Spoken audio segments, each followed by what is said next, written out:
All right, so let's take a look at a slightly more complicated situation that we might run into for horizontal uniform circular motion. Not everything is going to make that cute little T-shaped free body diagram where one thing perfectly canceled out gravity and the other one just provided the centripetal force. Sometimes it is a bit more complicated. And one situation that we've actually already seen that has a more complicated free body diagram is the bowling ball in the ring from the very first day of the unit.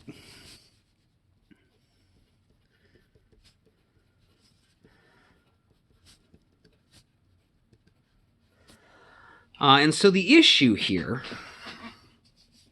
is that, so if we are looking at a side view of our ring, so we got our axis of rotation here.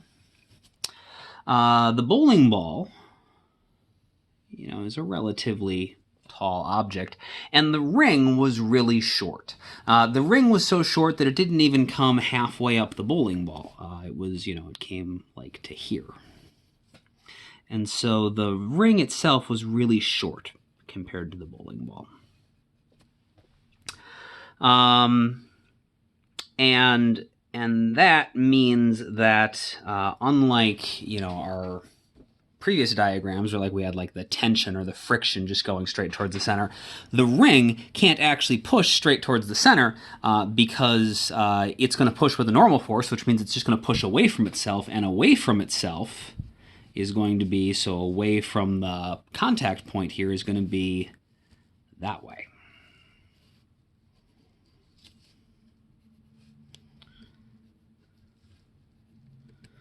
So we're going to have some sort of normal force in the ring that pushes out and away from itself.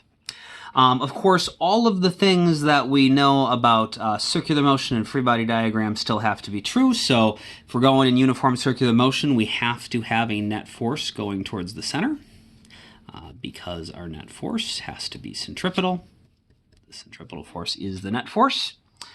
And of course, if we're on the surface of the Earth, there's got to be a force of gravity.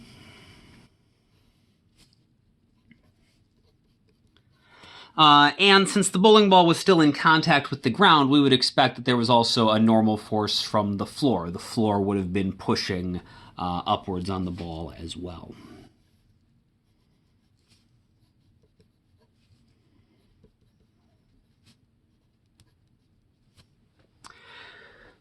So, we know our three forces have to exist, and we can figure out roughly what their directions are from our forces unit. From our circles unit, we know what direction the net force has to be. And so we can now combine what we know from our circle unit, our forces unit, to come up with some expressions to figure out how these are all related to each other.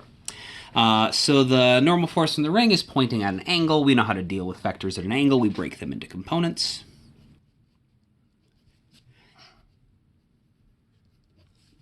So we got Fn for the ring in the x direction, and the normal force for the ring in the y direction.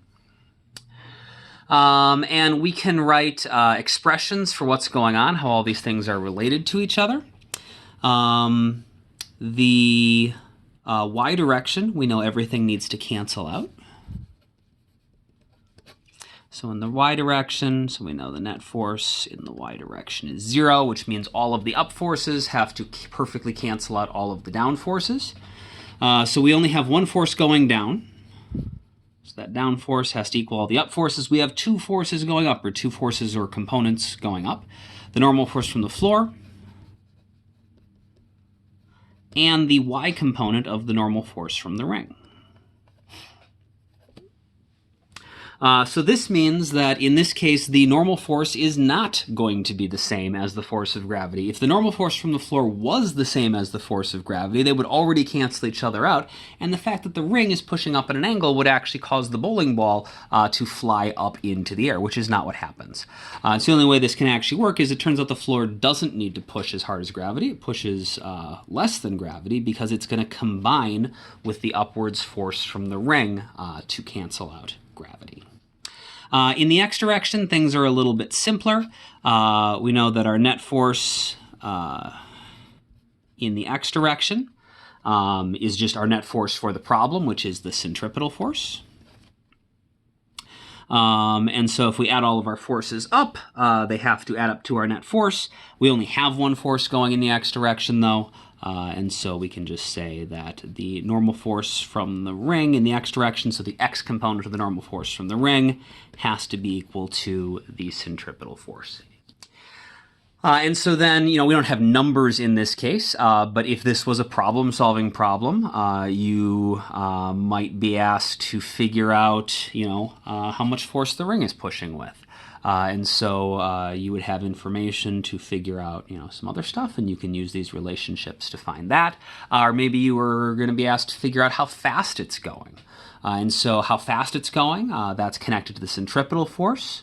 mv squared over r. We'd be looking for v in that case, and so maybe you'd have to solve the free body diagram to figure out what the x component of the normal force from the ring is, to figure out what the centripetal force is, and use that to find the speed.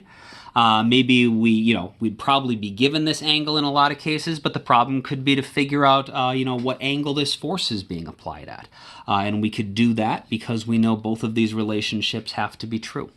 And so a lot of our more complicated or more difficult problems for circular motion are basically going to look like forces problems, with the one, because all of this looks like stuff from our forces unit, just with the additional thing that you have one extra equation you can use. Now we know that the net force also has to be equal to our centripetal force, and so you have one more constraint. Your net force, what all of your forces have to add up to, have to equal mv squared over r.